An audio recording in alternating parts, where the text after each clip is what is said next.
Días, buenas tardes. Buenos días, buenas tardes, buenas noches, de acuerdo al lugar en el cual nos estén escuchando. Estamos con un nuevo programa de La Rueda. Lo tenemos como invitado al licenciado en Economía Luis Eduardo Pérez Llamas. Él es licenciado en Economía por la Facultad de Economía de la UNAM, la Universidad Nacional de México, coordinador y promotor de mercados alternativos, especialista en ecología de sistemas humanos, en psicoterapia breve, carácter analítica y ha realizado la especialidad en sexualidades humanas. Todo esto dentro de la ESTER, que es la Escuela Española de Terapia Reichiana. Y nos está acompañando desde México.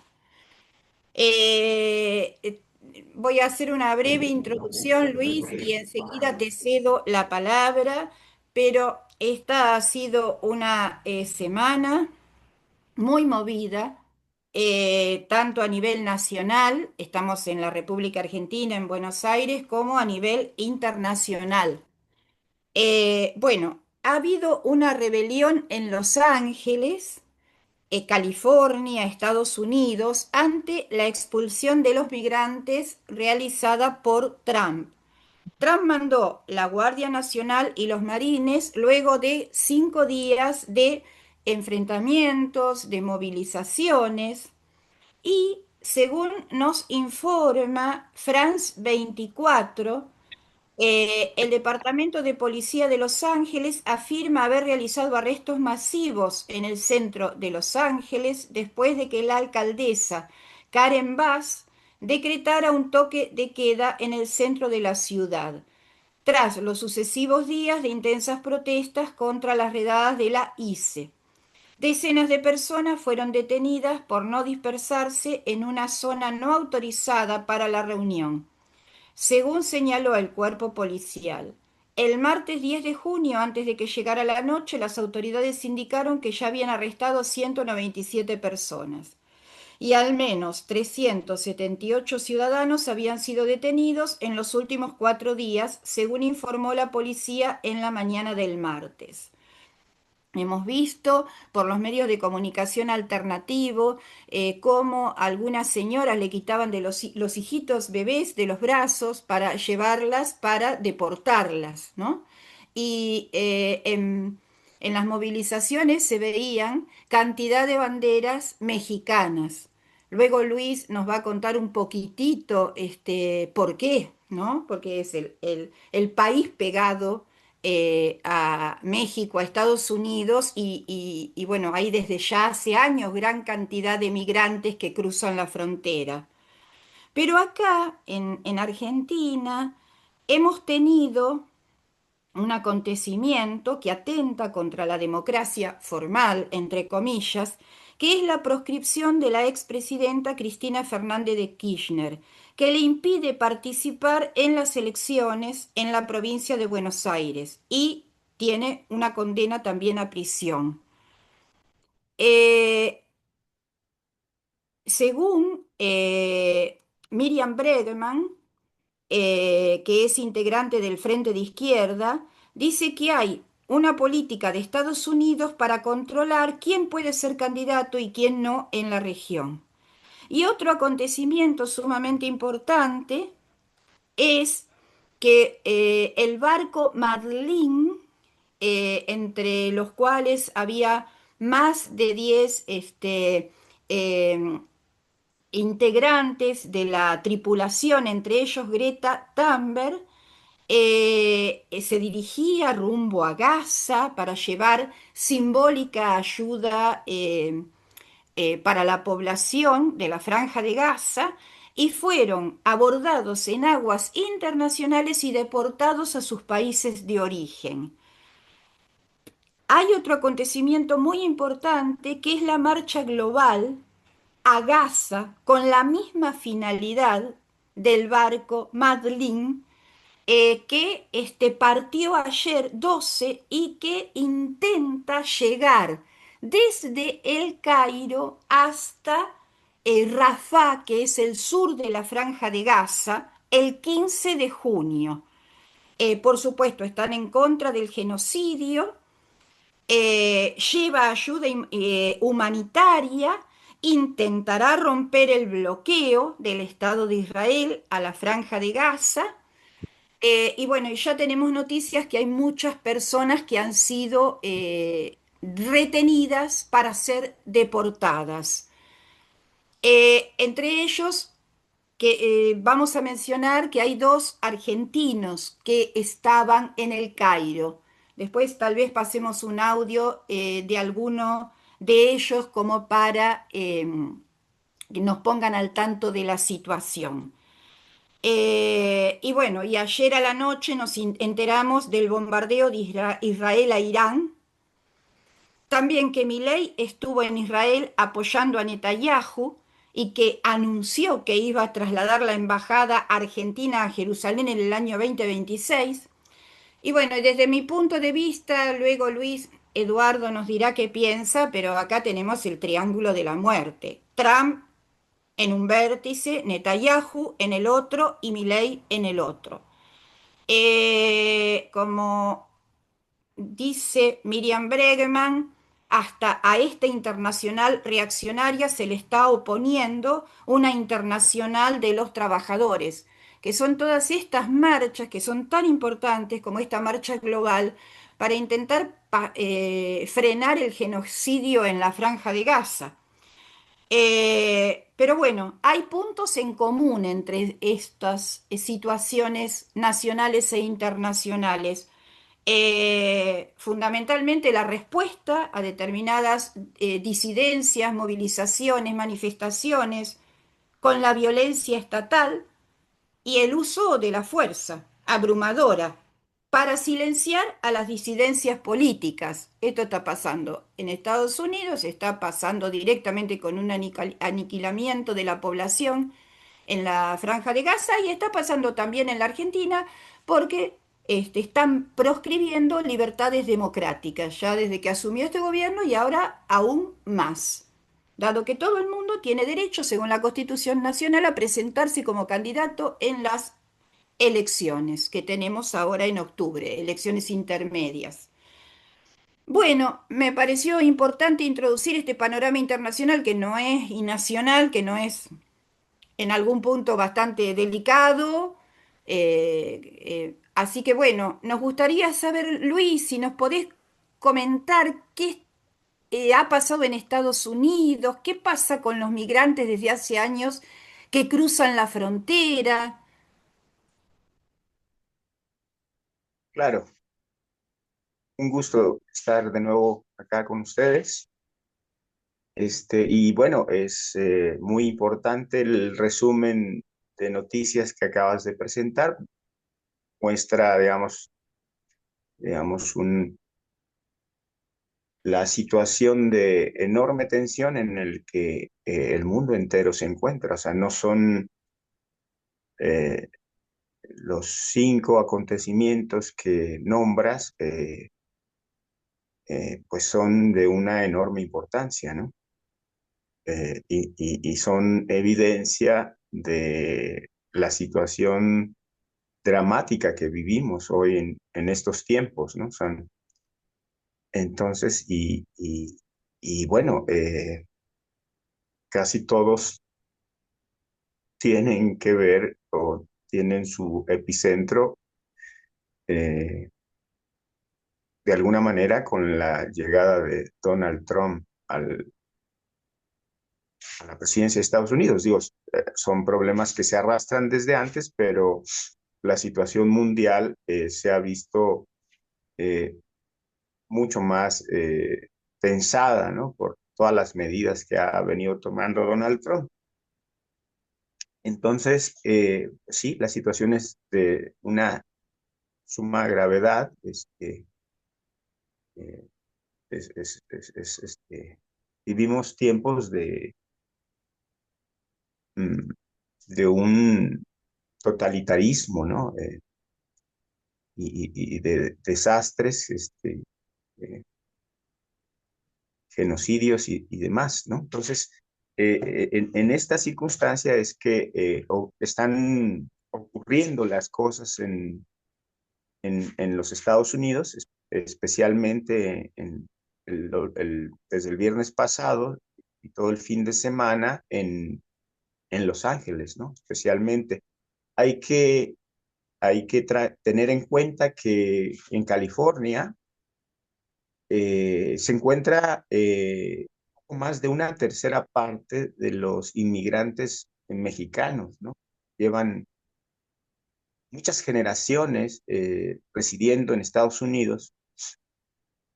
O sea, en Estados Unidos hay cerca, en el dato de 2023 es que existen casi alrededor de 39 millones de mexicanos en los Estados Unidos. O sea, para estas alturas seguramente ya son 40.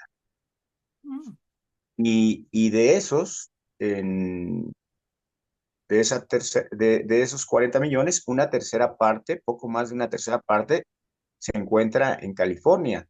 Y el grueso de los que se encuentran en California están en Los Ángeles. Entonces, por lo mismo, es una ciudad, digamos, donde los migrantes tienen una relevancia mucho, muy grande. Por eso es una ciudad santuario.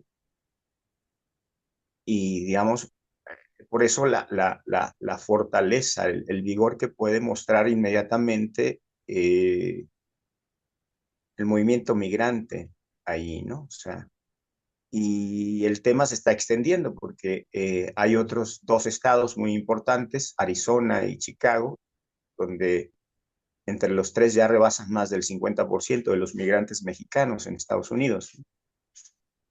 Mm, Entonces, en esa circunstancia, pues se entiende como, digamos, la revuelta que provocan las redadas.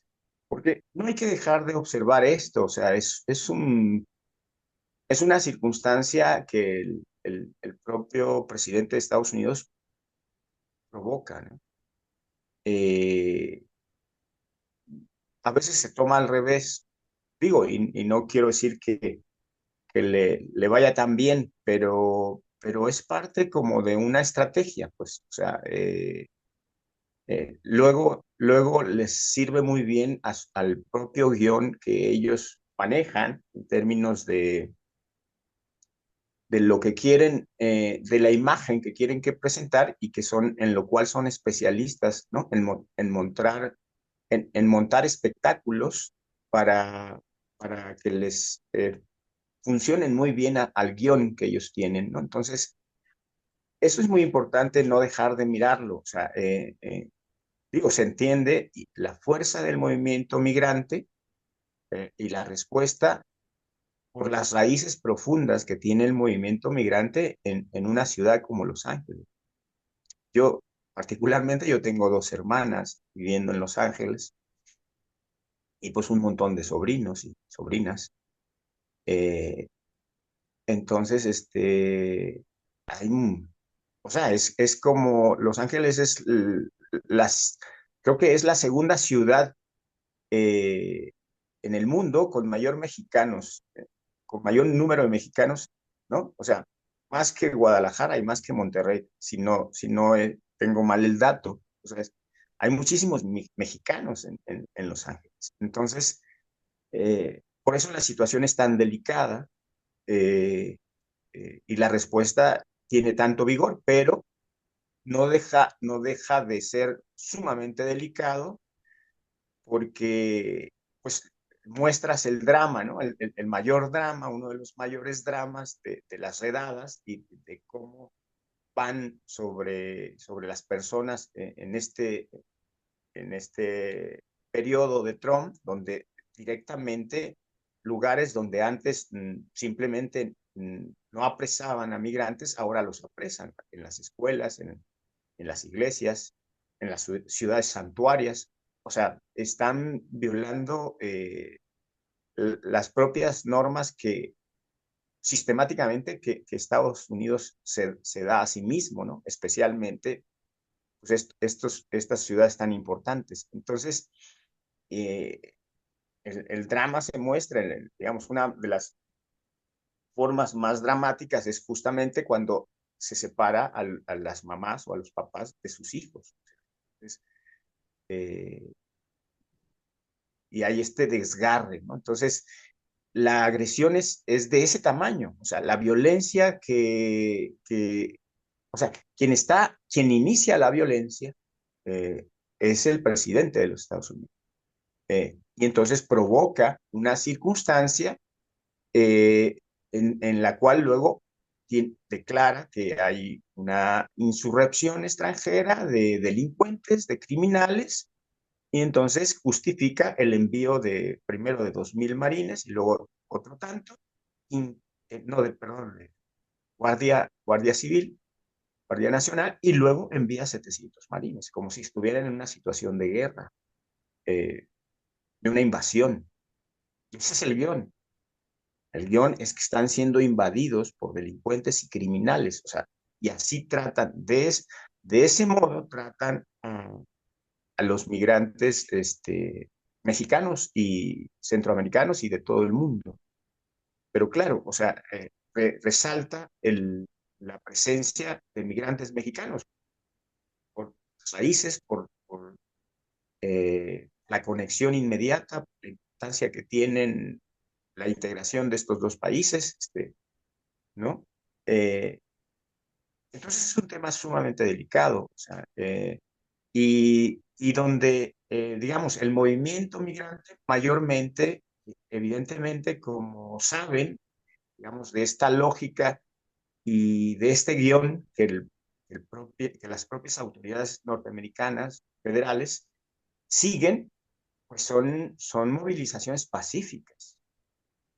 Mayormente son movilizaciones pacíficas donde están tratando de defender a los migrantes indocumentados. O sea, porque de los eh, alrededor de 12 millones, de 13 millones, no sé cuántos, hay de migrantes en California y la mayoría en Los Ángeles, no, perdón, cerca de 16 millones, 15 millones. Eh, bueno, el 10% son indocumentados y esa es la población migrante vulnerable sobre la que van las redadas, ¿no? Entonces, claro, como todos esos migrantes indocumentados, ¿no? Pues tienen raíces, tienen conexiones y de por sí, de hecho, digamos, la respuesta, la revuelta, digamos, en contra de las medidas del gobierno federal norteamericano, de las redadas, eh, tiene esta fuerza, ¿no? Porque todos esos migrantes tienen amigos, tienen familiares, pero luego no solo es una respuesta de los propios migrantes, inmigrantes, sino es una respuesta de las conexiones que ellos tienen con los propios norteamericanos. O sea, muchos norteamericanos están saliendo junto a los inmigrantes a defender los de este maltrato, de esta violencia que está ejerciendo el gobierno norteamericano. Entonces, por eso la respuesta tiene aún mayor fuerza, ¿no? Luis, Eh, ¿te puedo hacer una pregunta? Me llama la atención, no conocemos, vos nos vas a explicar a nosotros y a la audiencia, porque es muy grande el número, es una diáspora. ¿Desde sí, cuándo fue realizándose esta migración? ¿Por qué motivos? Es una gran cantidad de gente. Cuando hablaste de casi 40 millones, es un porcentaje muy grande de la población. ¿Cómo fue todo este proceso migratorio? ¿Cuáles han sido las causas? sí, pues en México hay 130 millones, o sea, estamos hablando de que el 30%, un 30% está en Estados Unidos, o sea, otro 30%, es altísimo. Pues es un poco de la época que todos conocemos como neoliberal. Desde los, desde los años 80 se empezaron a establecer, desde los 70 se empezaron a establecer un programa muy famoso en México, se llama programa Bracero, ¿no?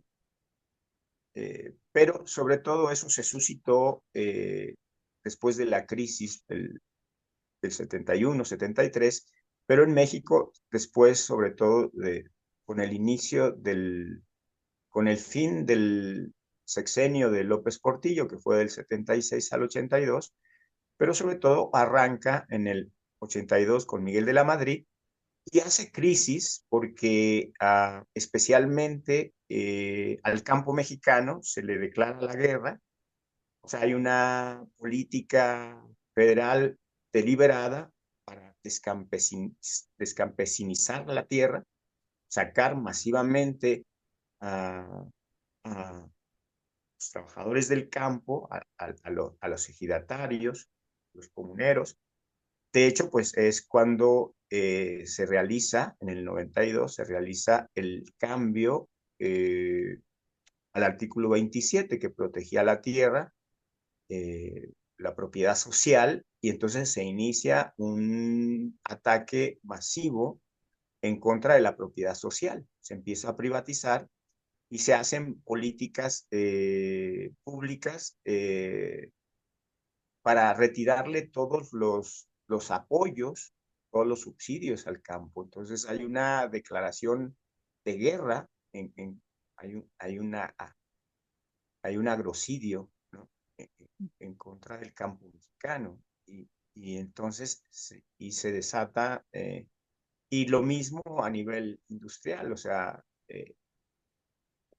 hay, hay, una, hay, hay una entrega total, hay una subordinación total a las necesidades del capital norteamericano, y entonces al mismo tiempo que se implementa esta política eh, agrocida, también ocurre otro tanto con la industria. Entonces se empiezan a perder muchos empleos, muchos trabajos, y pues a la gente no le queda otra más que emigrar a Estados Unidos. Claro, es un poco esta lógica, ¿no? Y empieza sobre todo en los años 80. ¿No? Hay que entender que de estos 40 millones, cerca de 40 millones, pues muchos ya nacieron allá. No recuerdo la cifra exacta de cuántos son migrantes de origen Una, y cuántos una nacen. pregunta, perdón. ¿Esto Sí, respondía a la necesidad de Estados Unidos de tener mano de obra barata? O sea, porque por algo luchan contra el campo, ¿no? Y buscan esta gente, hay alguna razón, no es casualidad que se pasen a Estados Unidos. Mi pregunta es si Estados Unidos no necesitaba mano de obra barata y por eso generan esto. Ahora les molesta, les sobra, entonces los echan.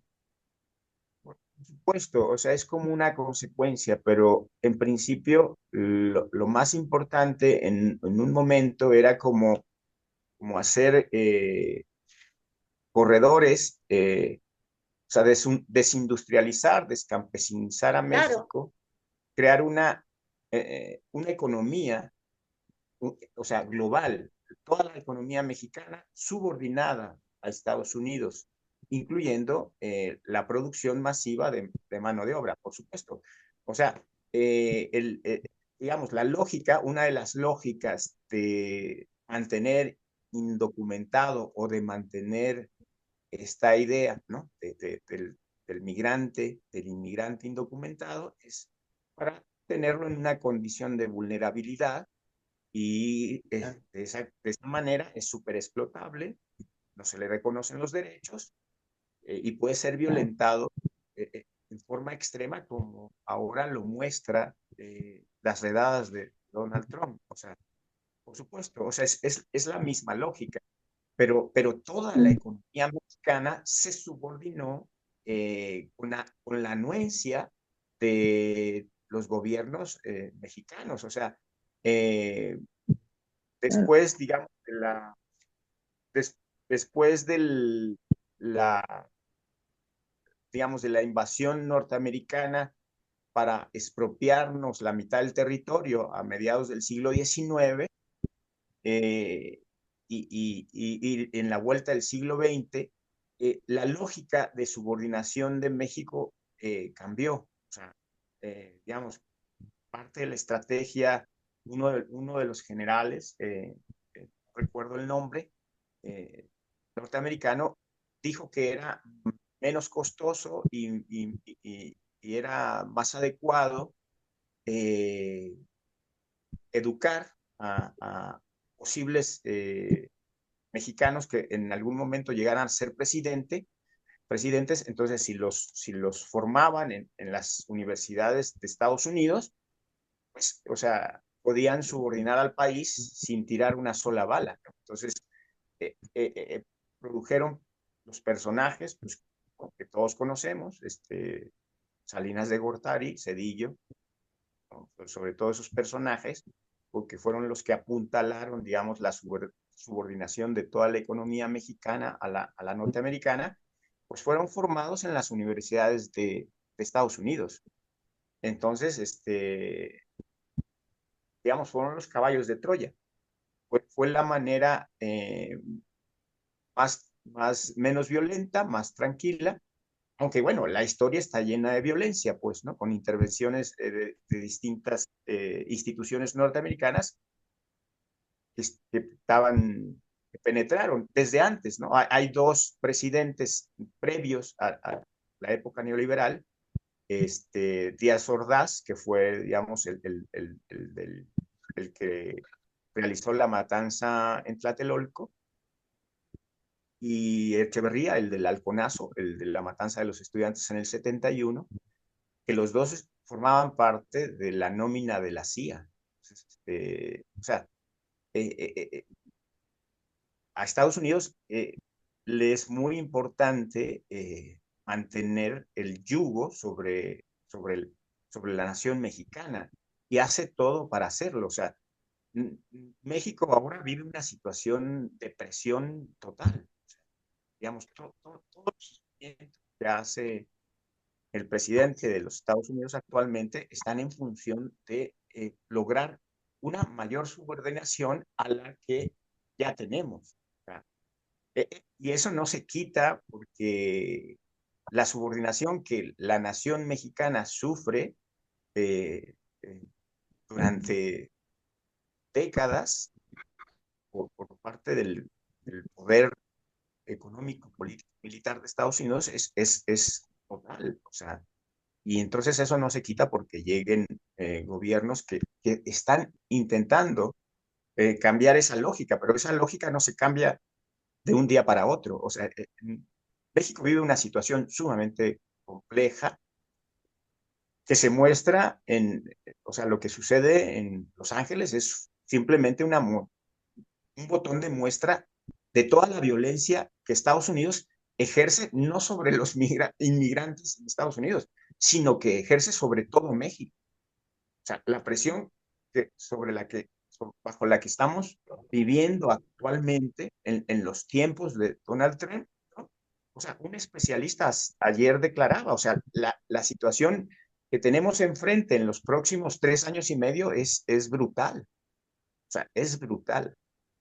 Están tratando de someter a la nación mexicana de todos los modos posibles, o sea, y especialmente no toleran, no toleran que haya un gobierno que moderadamente trate de apoyar a las clases más desfavorecidas, ¿no?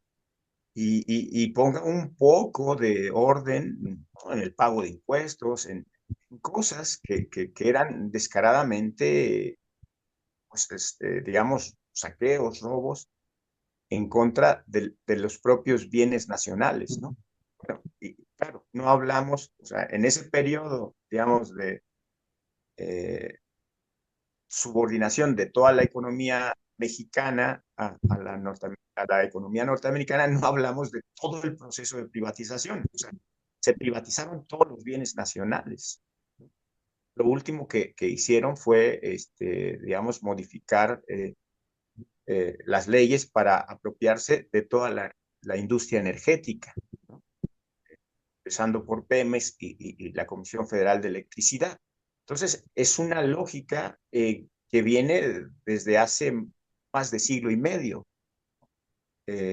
Digamos, eso apuntaló la hegemonía norteamericana, o sea, la expropiación de la mitad del territorio y luego la subordinación de la economía mexicana a la propia economía norteamericana, especialmente a la economía del este de los Estados Unidos, para a través de México, que resultaba más fácil conectar la economía del este de los Estados Unidos, conectarla a través de México con el Pacífico. Entonces, para Estados Unidos era una cuestión estratégica, no solo expropiar ese territorio, sino subordinar todo el territorio mexicano a esa lógica.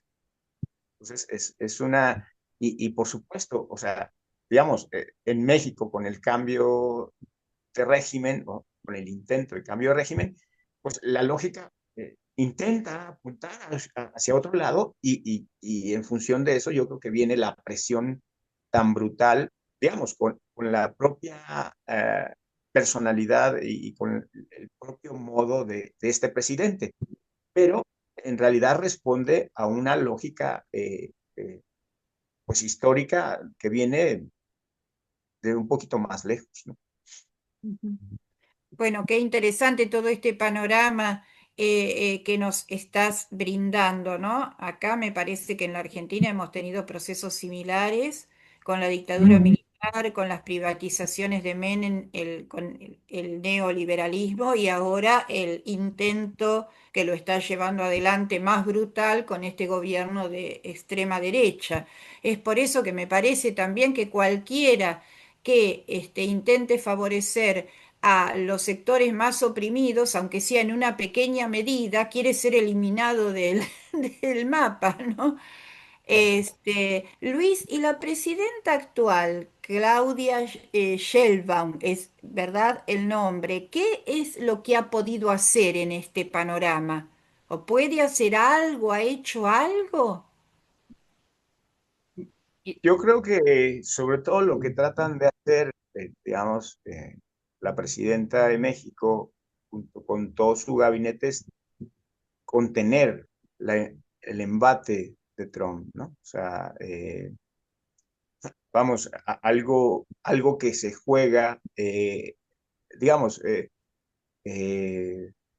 se establecieron compromisos, ¿no? Digamos, uno de los grandes compromisos que inició con el sexenio pasado fue pues un conjunto de programas sociales que se convirtieron en derechos constitucionales, o sea, están en la Constitución. Todos los programas de apoyo a la población, digamos, más pobre, o sea, un dato del sexenio pasado es que, importante, un dato importante que muestra un poco, sobre todo en lo que se invirtió gran parte del, digamos, de la intervención del gobierno fue en el apoyo a los sectores más pobres del país. Entonces, el dato es que salieron 11 millones de mexicanos de la extrema pobreza, ¿no? De la pobreza en México durante el sexenio pasado. Entonces, eso es un dato muy importante, ¿no? Entonces, eh, y lo importante es que, digamos, ese recurso, no sé, deben de ser alrededor de 800.000 millones de pesos actualmente. Ese recurso se obtuvo, se tuvo que obtener de manera extraordinaria. O sea, no, los presupuestos de los gobiernos están como comprometidos. O sea, eh, hay escasez de recursos mayormente. O sea, llega a haberlos, pero todo el presupuesto de un gobierno, de una nación, pues está comprometido en parte también por el tema de las deudas, ¿no? Las deudas eternas, internas y externas, que no terminamos de pagar nunca, ¿no?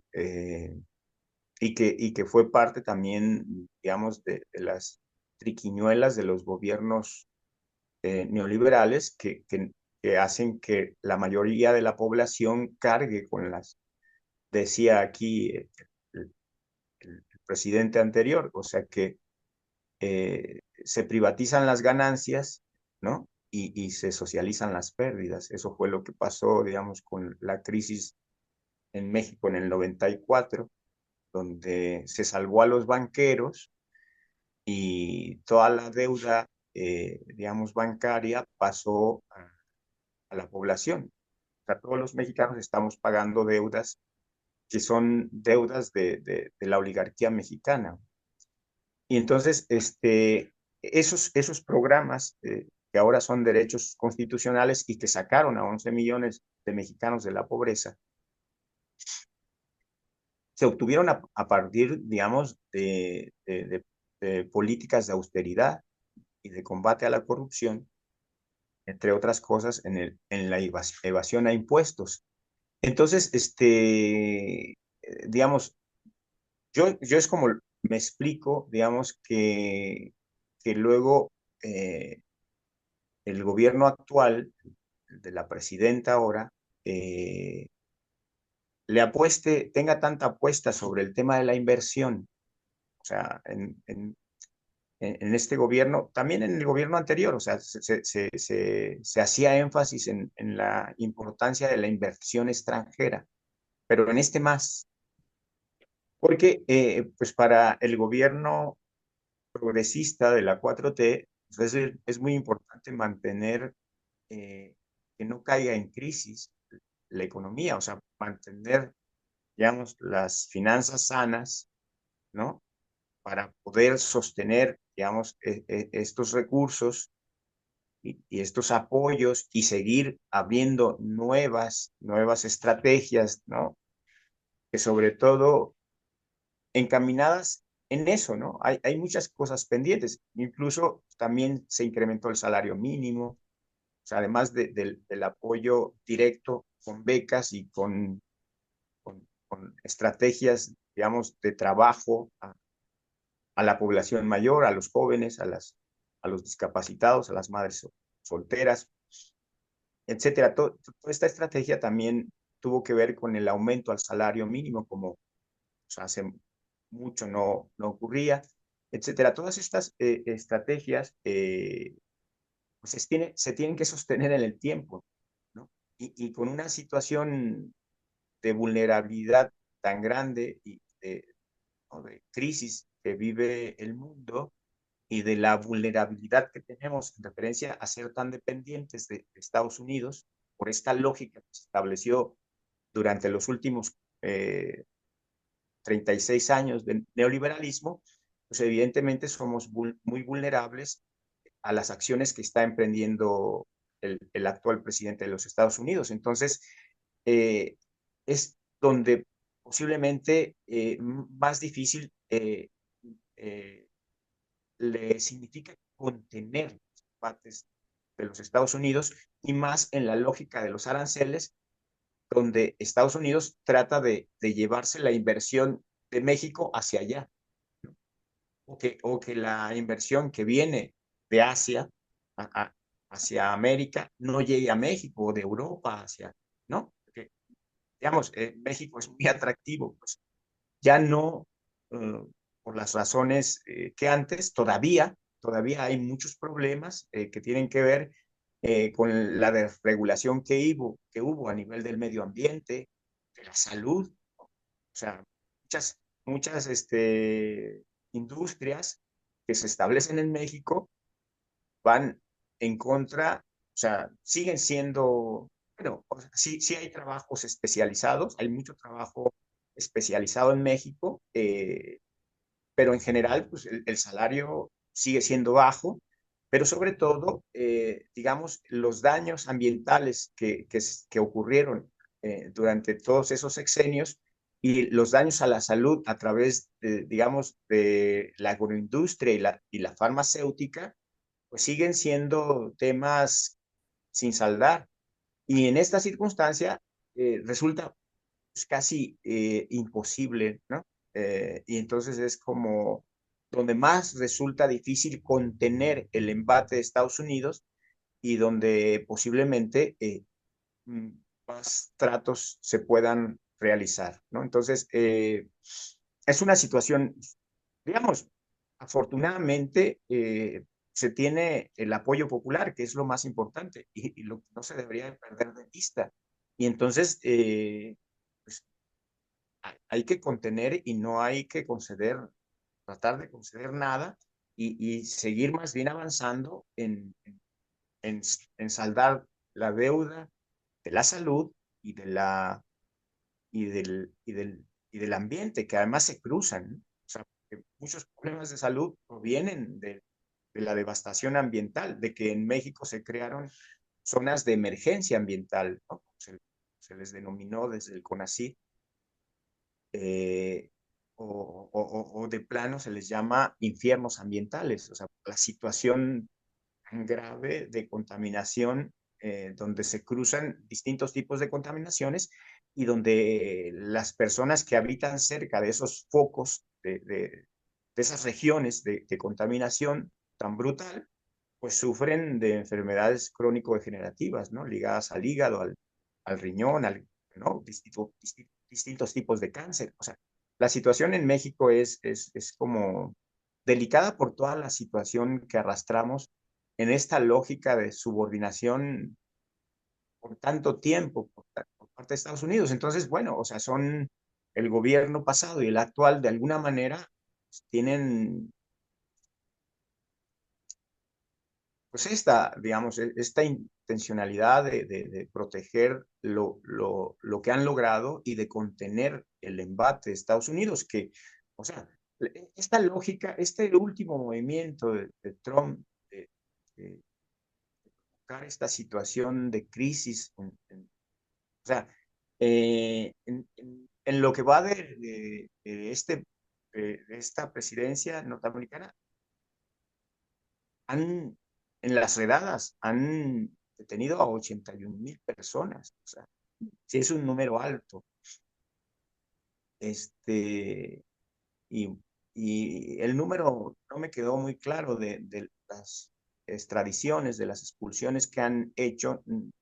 Se habla de 140,000 hasta principios de mayo, etcétera. O sea, que sí sería una cifra récord, porque normalmente la lógica de Trump era que hacía como estas, digamos, estas formas violentas, dramáticas, ¿no? Implementar redadas y violentar de esta manera a los inmigrantes, pero siempre se quedaba por detrás en ¿no? En las deportaciones de inmigrantes, siempre se quedaba por detrás de los demócratas. Parece que ahora no es el caso. No, no me quedó completamente claro. Las cifras, se manejan distintas cifras, pero o sea, lo que sí es que las deportaciones, digamos, porque además es una promesa de campaña, ¿no? Como para la base social del presidente de Estados Unidos más, digamos, más de ultraderecha, pues es lo que les está vendiendo, ¿no? En fin, es un poco así esa Ujú. circunstancia. Bueno, gracias Luis. Muy claro todo lo que vos nos comentás.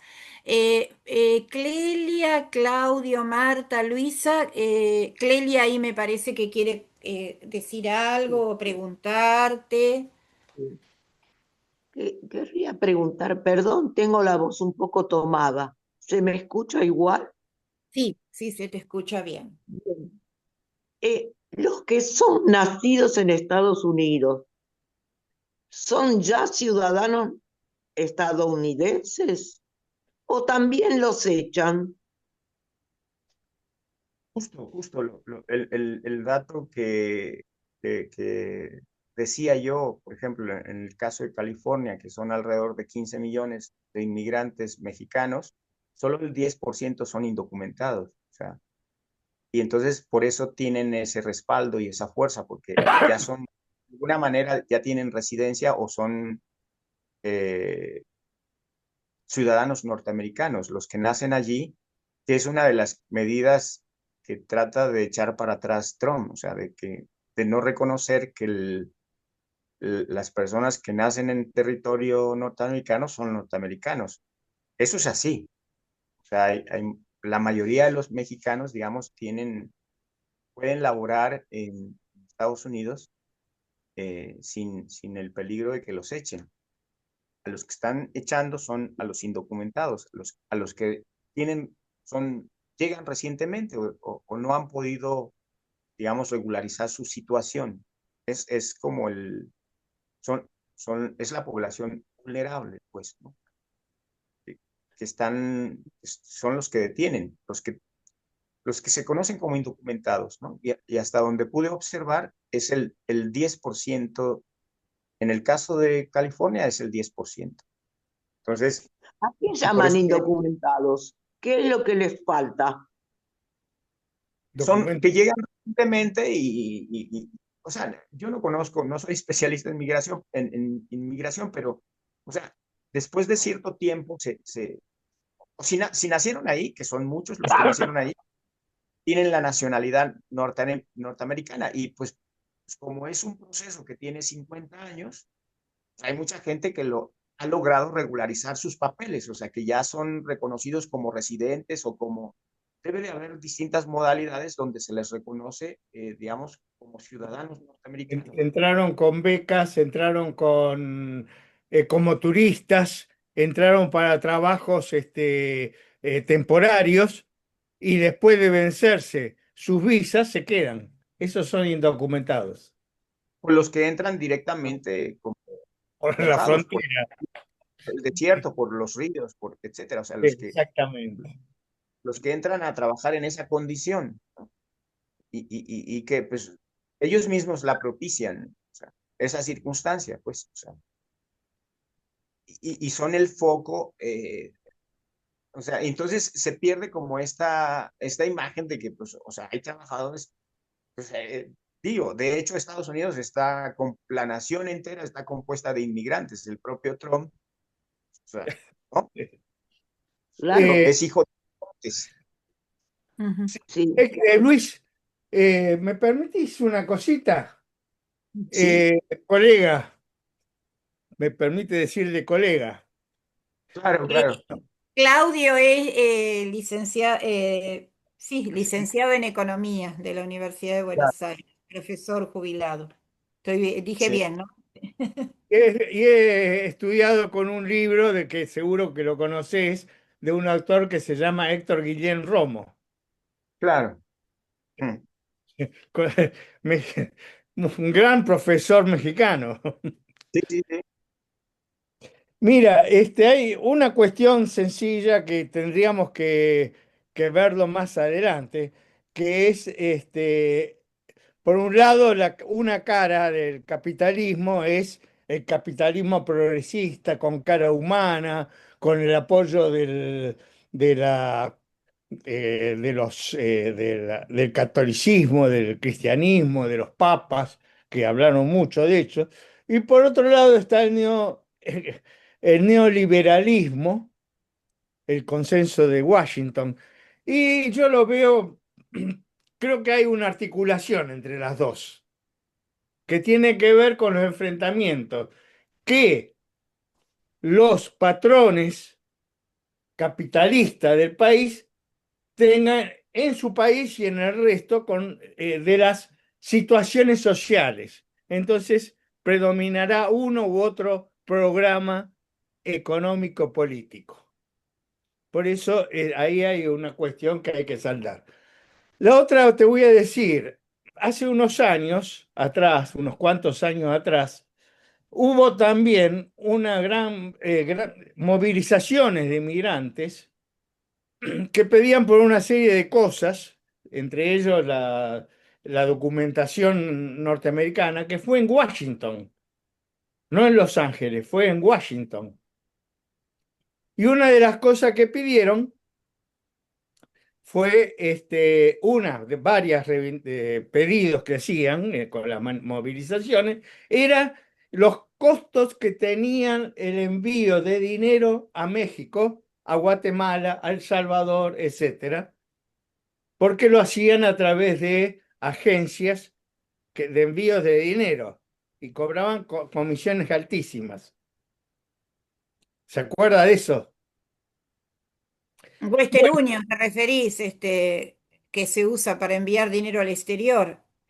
bueno, entonces se hizo un programa por el cual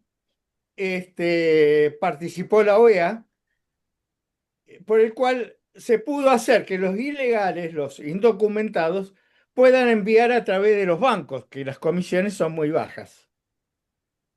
Entre el funcionario de la OEA que participó en ese programa que se pudo llevar a cabo esos cambios en Estados Unidos y que alivió las luchas, fue Carlos Américo Maraviglia, mi tío. Mm, Esa es una anécdota. mm. En Estados Unidos también está habiendo muchos problemas. Hay un sector que potencialmente puede ser muy fuerte, que es el sector agrario, a causa de la caída de las ventas de la soja a China. En el agro norteamericano no son 100.000, 200.000, sino que también, como en México y en otros países de América, hay millones de productores campesinos, más o menos clase media en Estados Unidos, media y media alta. Y en este momento también puede ser un punto de conflicto.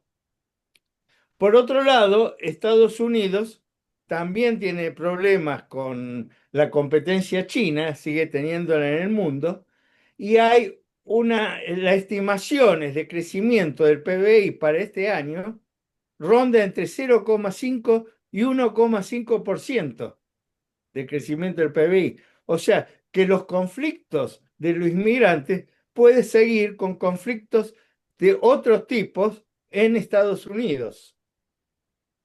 Vamos a ver cómo le va. Sí. Bueno, eso es lo que te quería decir. Están entrelazados varios conflictos en Estados Unidos y no me acuerdo de otros más. Bueno, gracias, Claudio. Marta o Luisa, ¿quieren hacer alguna pregunta? Aprovechando que lo tenemos a Luis acá tan amablemente, con todo el panorama de México. No sé si Marta nos escucha o Luisa. Bueno, me parece que no. Si a ustedes les parece, yo les voy a pasar dos audios, espero que se escuchen bien, si no los paro. Eh, Me parece muy importante esta marcha global, que es un intento internacional del lado de los trabajadores, no del lado de los gobiernos, como para tratar de brindar ayuda humanitaria a Gaza, romper el bloqueo que impide el paso de alimentos, de medicamentos, con todo esto que está pasando, que a las claras es un genocidio. Una cosa que ha pasado en estos últimos tiempos que me parece brutal es que está encargado de repartir los alimentos una empresa estadounidense. Y lo están usando como carnada, porque cada vez que la gente va desesperada a buscar alimentos, salen muertos 20, 30, 50, porque los matan, ¿no? Es de una brutalidad espantosa. Yo creo que se está haciendo mucho desde el lado de los trabajadores como para intentar frenar esto. Vamos a ver qué resultado se tiene. Después le vamos a preguntar acá a los economistas y a las compañeras también si quieren intervenir por este último hecho, si es que se puede decir porque es tan reciente, del bombardeo del Estado de Israel a Irán. Este audio, ustedes me dicen si se escucha y si se escucha bien, si no lo paro, es de Patricio del Corro.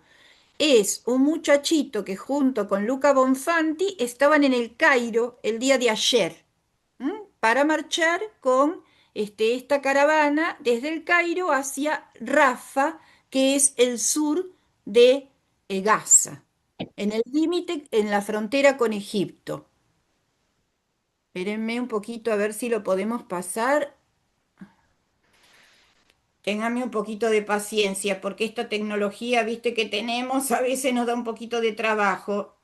Ayer fue una noche difícil, hubo entradas a distintos hoteles y deportaron a más de 200 activistas en distintas partes del mundo que vinieron acá al Cairo a formar parte de la Marcha Global a Gaza, que es una marcha que consiste en llevar ayuda humanitaria a la Franja de Gaza, más precisamente a la zona sur, a Rafah, que viene sufriendo una masacre brutal por parte del Estado genocida de Israel. Somos parte también de la delegación del Comité en Apoyo a Palestina, de organismos de derechos humanos, de partidos políticos, de organizaciones sociales, que estamos intentando encontrarnos acá para hacer esta marcha. La marcha todavía el gobierno no la legalizó. Como decía Lucas, están deportando gente, no sabemos cómo va a seguir nuestra situación, por lo pronto está muy militarizada la ciudad, hay mucha policía en las grandes avenidas de la ciudad, así que bueno, nosotros mientras vamos conociendo, nos vamos moviendo un poco y les vamos a ir informando minuto a minuto cómo sigue todo, porque como decía Lucas, es muy incierto. Así que si pueden, por favor, ayudar a difundir y sobre todo también para ayudar a romper el cerco mediático que existe en la Argentina, donde gobierna Milei, que está íntimamente aliado a Netanyahu y a Estados Unidos, así que toda ayuda y difusión es más que necesaria.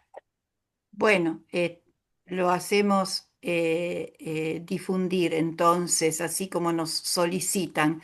Y después, en el día de ayer, aquí en Buenos Aires, en el Obelisco, hubo una movilización en apoyo a Palestina, en contra del genocidio en la Franja de Gaza, que es el día del inicio de esta marcha global. Y quisiera pasar un breve discurso que hizo parte de un discurso de Miriam Bregman. Ellos no valen nada. Nosotros valen mucho. Son nuestros niños, son nuestras niñas, son nuestros hijos. Esas mujeres son nuestras hermanas. Por esas mujeres vamos a levantarnos. Y me enorgullece también que en esta movilización haya tantos compañeros y compañeras de origen judío, diciendo no en nuestro nombre, genocidio al pueblo palestino, no vamos a permitir. Patricio del Corvo y Luca Bonfante están en este momento intentando ingresar la ayuda humanitaria en una caravana que integra más de 20 países, que integra jóvenes de todo el mundo y nos parece un ejemplo a imitar. Nos muestra que algo nuevo están haciendo en el mundo.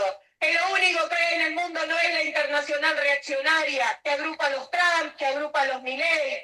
No es lo único que hay en el mundo. Nuestro compañero de Revolución Permanente, Anas Kassir, este 18 de junio será llevado a juicio por haberse manifestado contra el genocidio que está cometiendo el Estado de Israel en Palestina. Y esto es muy importante, porque es lo mismo que ocurre en Argentina con el compañero Alejandro Bodar, con la compañera Vanina Biasi. La solidaridad con los pueblos del mundo, la solidaridad con los que luchan, la solidaridad ante un genocidio se ha vuelto un arma subversiva para ellos. No importa cuánto nos amenacen, la solidaridad, la defensa de las libertades democráticas es una bandera que no vamos a bajar. Vamos a decir claramente que Anas tiene derecho a manifestarse y que eso no es terrorismo. Terrorismo es el terrorismo genocida del Estado de Israel. Absolución de Anas Kassir y a todos aquellos que están siendo procesados en el mundo por decir no a este genocidio, no a este crimen de lesa humanidad. Bueno, o sea que hay Fue de ayer, ¿no? el de ayer, exactamente, A la que noche, a la tarde del acto de... Sí. estuvieron desde las 10 de la mañana, distintas organizaciones. A las 17:30 hubo un acto y marcharon a la Embajada de Francia por este señor Anif Kassir, pero acá también hay personas como Bodart y como Biasi que están procesadas simplemente por haber defendido al pueblo palestino, o sea, por palabras, nada más que por palabras, ¿no? Este, En eh, general son los integrantes del Frente de Izquierda de los Trabajadores, Unidad, que sus diputados plantean y ponen carteles en la Cámara de Diputados a favor de Palestina. ujú. Sí, sí. Bueno, no sé si Luis, querés darnos tu opinión sobre estos acontecimientos, sobre esta marcha global. Es muy reciente, pero si no, podés decir algo con respecto al ataque de Israel a Irán, ¿no? Que abre un panorama muy, muy difícil en Medio Oriente. Sí, claro, cómo no. Bueno, nos agarró de último momento, ¿no? El ataque israelita directamente a Teherán, ¿no? Mm, Este, bueno, antes, o sea, ojalá y esta marcha global logre su cometido, ¿no? Llevar ayuda humanitaria a Gaza, nada más dramático como lo que vive el pueblo palestino, el pueblo gazatí. La situación es extrema, o sea, están tratando de exterminar a la población, o sea, primero lo hicieron de manera sistemática, bombardeando, asesinando, digo, lo siguen haciendo, pero ahora el problema más grave es el problema de que la gente directamente está muriendo de hambre. O sea, están cortando toda ayuda eh, humanitaria, o sea, al grado de que impiden que cualquier otra iniciativa entre, ¿no? Entonces, la situación es sumamente delicada. Estamos viviendo tiempos muy oscuros, ¿no? O sea, la situación de Gaza es como, o sea, veamos todos cómo simplemente asesinan a población completamente vulnerable, completamente indefensa, y hay, digamos, estas iniciativas eh, que para la dimensión del problema, pues resultan pequeñas. Ojalá y la marcha global logre romper el cerco de ayuda humanitaria, porque la situación es terrible, ¿no? De los niños, ¿no? 20.000 niños en peligro de muerte por falta de alimentos, en una circunstancia de desnutrición brutal, y mujeres, y la población en general, o sea, es sumamente delicado y, digamos, pues no estamos dando, digamos, la medida del tamaño del problema, pues la humanidad no está afrontando las situaciones a las cuales se ve sometida, ¿no? Porque es una situación humanitaria extrema que debería involucrar a la humanidad en su conjunto, que es una amenaza, ¿no? No se puede asesinar del modo en como el ejército y el gobierno israelita está asesinando a la población palestina. Esa es una situación sumamente delicada, ¿no? Y que es una afrenta para la humanidad en su conjunto. O sea, no es una afrenta contra los gazatíes, ¿no? Es una afrenta contra todos nosotros, cómo el poder económico, militar, político puede estar por encima de cualquier derecho humano. Entonces, eso no es posible que esté ocurriendo y ocurre. Entonces, pues va toda nuestra solidaridad y ojalá y esta marcha logre romper ese cerco, o sea, y las iniciativas deben de seguir creciendo y el apoyo de todos debe estar a favor del pueblo palestino y detener, digamos, este genocidio, porque pues, es completamente atroz, ¿no? Y no debiera ser permitido de ninguna manera, ¿no? Gracias, Luis. Bueno, la última noticia es que los participantes se reunirán hoy en un campamento a las afueras del Cairo para continuar con los preparativos de una acción histórica y pacífica para poner fin al asedio a Palestina. O sea, están ahí ya, están en las afueras del Cairo para y dirigirse rumbo a Rafa, al sur de la Franja de Gaza, ¿no? Eh, bueno, no sé, Clelia, si querés participar o Claudio, si les parece. Marta nos avisó que se tuvo que retirar y vamos, acercándonos ya al fin de nuestro programa. Sí, yo quería, ay, Dios, yo quería hacerle una pregunta a Luis. Desde el bloque anterior, Liliana, Sí, ¿puedo insertarla en este tema? sí, por favor, sí, sí, sí, tenemos tiempo todavía, sí, sí.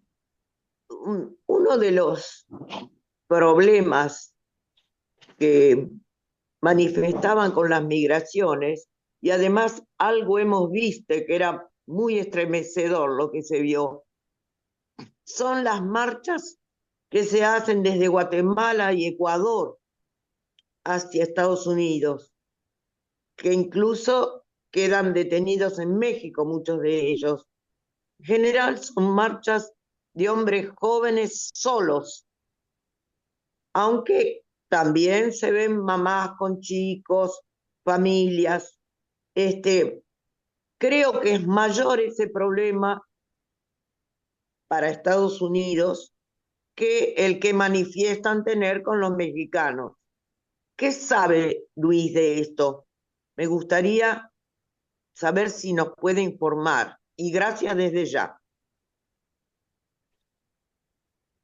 Sí, bueno, en general, digamos, México tiene el tema de que pues, es cruce, ¿no? Es cruce de muchísima población migrante de todo el mundo hacia Estados Unidos, ¿no? Entonces, y como, y parte de la presión de Estados Unidos en contra del gobierno mexicano es que detenga esas oleadas eh, de migrantes masivas que se dirigen hacia Estados Unidos. Entonces, eso nos mete en un gravísimo problema. Entonces, que tenemos que contener esa, impedir que esa población llegue a la frontera con Estados Unidos. O sea, es una presión abierta de Estados Unidos en contra de los gobiernos mexicanos. Entonces, eh, es un gravísimo problema. Entonces, o sea, se establecen distintas estrategias por parte eh, eh, del gobierno mexicano. O sea, actualmente hay al final muchísimos extranjeros, sobre todo centroamericanos, se quedan a residir en México, se quedan a laborar en México. O sea, por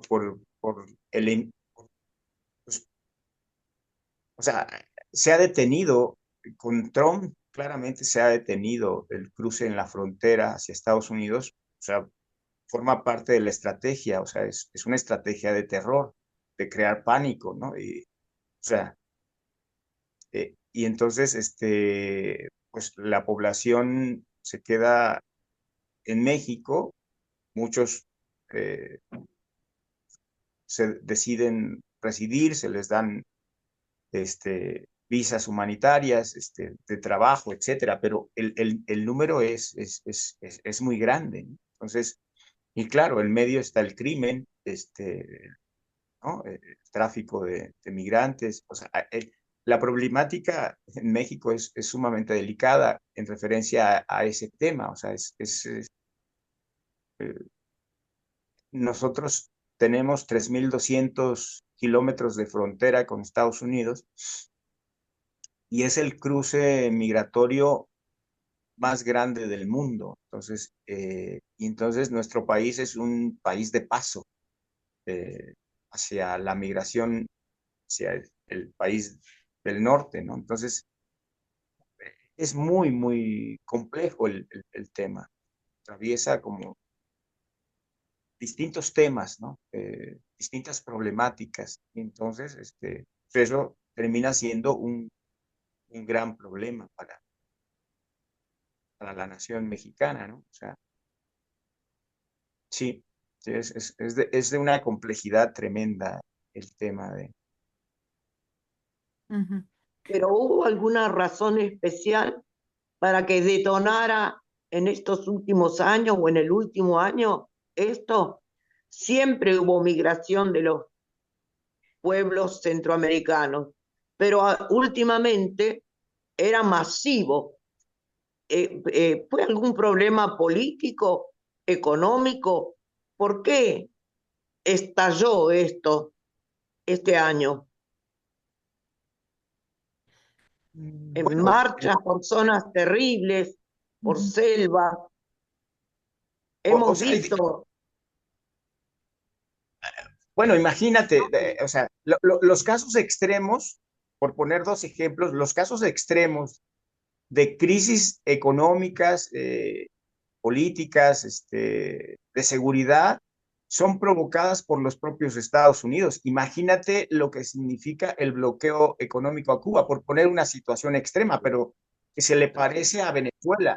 Entonces, el estrangulamiento, hay un estrangulamiento de las propias economías, pero esa es una lógica. O sea, ellos provocan, digamos, la migración masiva.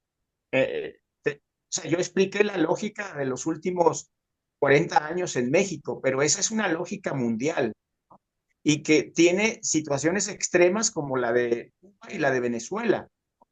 Y situaciones donde además está el tema de que ellos mismos propagan y promueven la criminalidad, ¿no?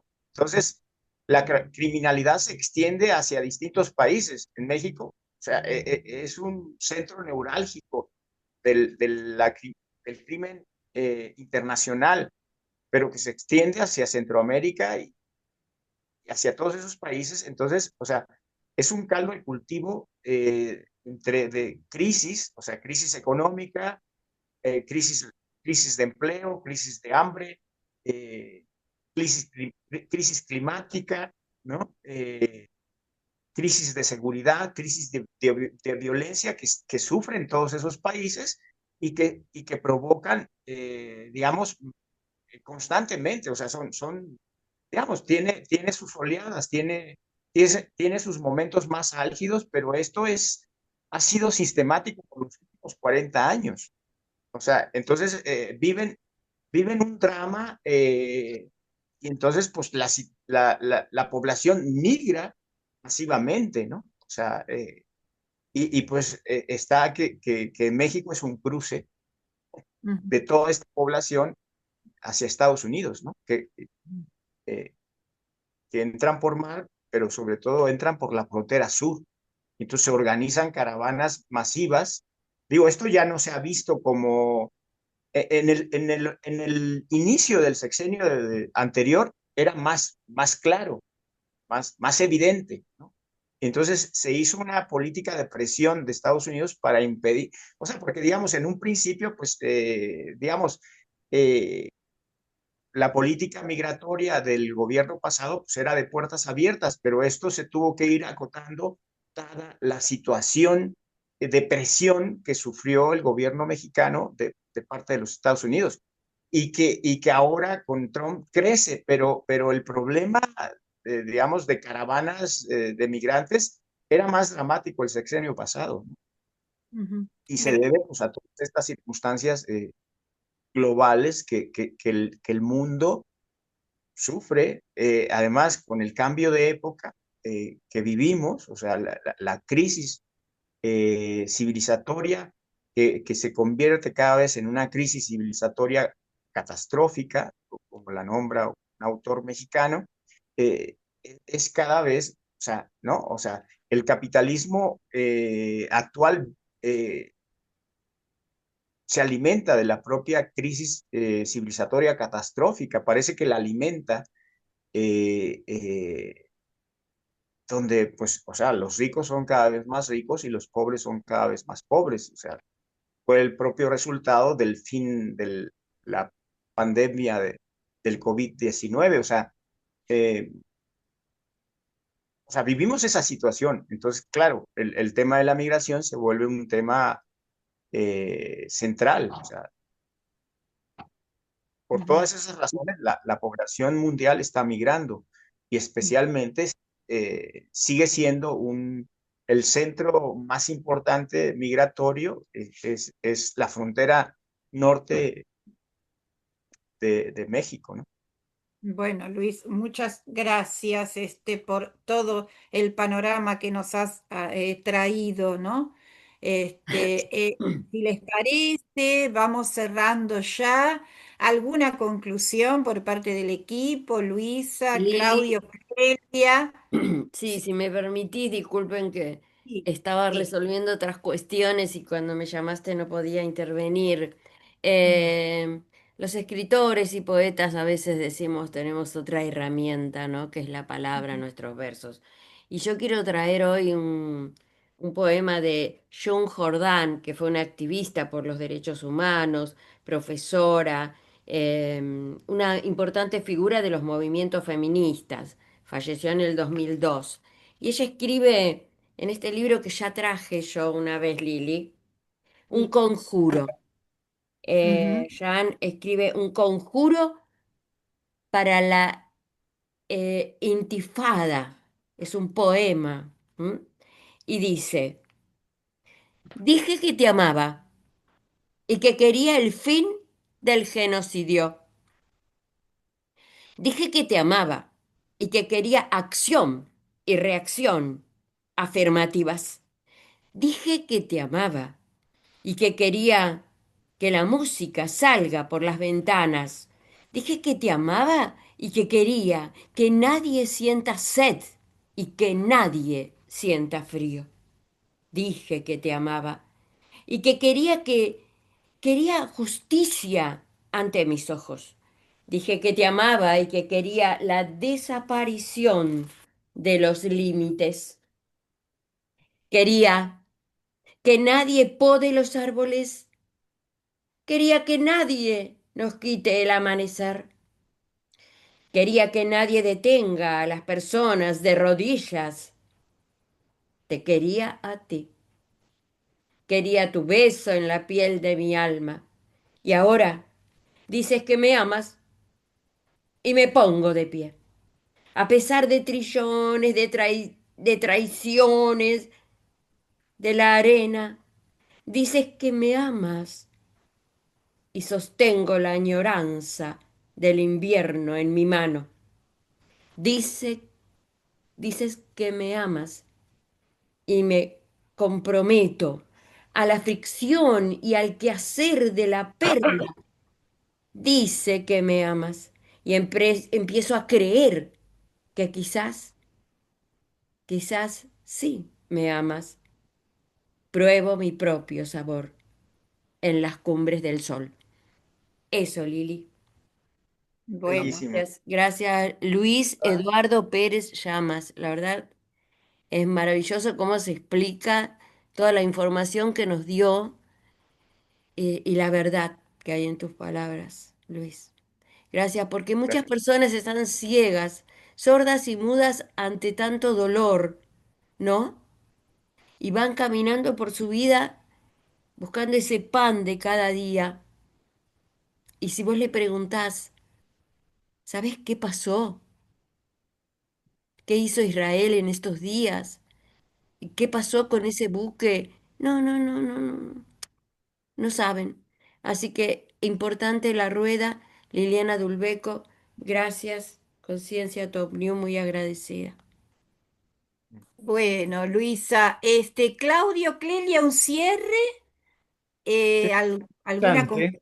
conclusión, algo que quede. Sería interesante cierta comparación entre las maquiladoras en México, la época de las maquiladoras, el efecto sobre la economía del pueblo mexicano hacer una comparación también con el programa de las empresas extractivas y su efecto en Argentina, su posible efecto. Sería interesante hacerlo. Es una comparación bastante agarrada de los pelos, pero puede ser que tenga puntos comunes. Bueno, lo dejamos para otro programa. Clelia, el micrófono, Clelia, el micrófono. Lo Ahí que está. pasa es que estaba el perro, por eso lo sellé. Muchísimas gracias a Luis. A mí me parecería muy interesante seguir con lo que propone Claudio y tenerlo a Luis en otro programa más si acepta, cuando, cuando se pueda. Bueno, los problemas ahora son todos nuestros, porque todos nos influyen y nosotros influimos en ellos. El mundo parece estar, como decía mi abuela, loco. Todos corriendo desesperados de acá para allá, masas de desesperados, en fin, esperemos mejorarlo. Gracias una vez más a todos. Bueno, esperemos que a esta internacional reaccionaria que en su libro La Reconquista Autoritaria describe también Ariel Goldstein, que es un sociólogo argentino que se dedica a estudiar los lazos internacionales de la extrema derecha que se vienen gestando hace muchos años, que unen en un punto en común a Milei, a Trump, a Bolsonaro, a Bascal, a Meloni en Italia, pueda ser contrarrestada por una internacional de los trabajadores que tenga más fuerza. Agradecemos, es la única salida, me parece. Creo que no hay otra salida. Los gobiernos no han roto relaciones ni han dejado de enviar armas. O sea que siempre que pasan estas cosas hay un montón de cómplices. ¿Mm? Es quien la lleva adelante más los cómplices. Bueno, agradecemos a Luis Eduardo Pérez Llama por habernos acompañado y ya lo comprometemos para un próximo programa. Agradecemos al equipo, a Luisa, Claudio, Clelia, Marta, que se tuvo que retirar un poquito antes, a la radio Conciencia Tom New por cedernos el espacio y les recordamos que los programas quedan en la página de YouTube, en el canal de YouTube, mejor dicho, con el nombre de La Rueda-W4C, y le agradecemos a los oyentes la suscripción para poder difundir estos temas nacionales e internacionales que atañen a la humanidad porque somos, les guste a quien les guste, ciudadanos del mundo.